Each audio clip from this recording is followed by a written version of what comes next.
میں سمجھتا تھا کہ یہ سول انجینئر ہے، یہ تو الیکٹریکل کا انجینئر ہے، عالم نہیں ہے، حافظ نہیں ہے، قاری نہیں ہے، مفتی نہیں ہے، محدث نہیں ہے، مفسر نہیں ہے، فقیہ نہیں ہے، دنیا کی کوئی ایک اسلامی کتاب کسی ایک استاد سے جا کر اس نے مدرسے میں نہیں پڑھی، اس نے مدرسے کا منہ بھی نہیں دیکھا، انجینئر بن بیٹھا ہے۔ تو ٹھیک ہے بھائی، جو اس کے متعلق چیزیں ہیں اس سے پوچھا جائے یہ بتا دے، لیکن یہ اپنی باؤنڈری کو کراس کر کے مسئلے چیک کرنا بیٹھ گیا ہے، جس کا کام تھا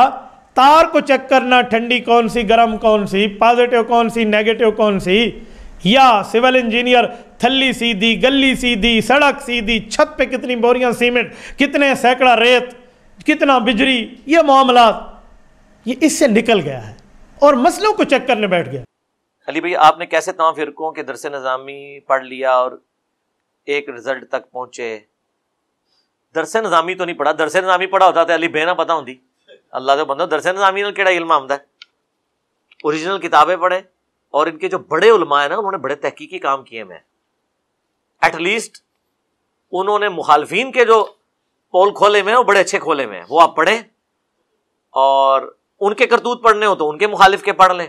اس کے بعد انشاءاللہ آپ حق تک پہنچ جائیں گے۔ قرآن کا ترجمہ پڑھ لیں تو آپ کو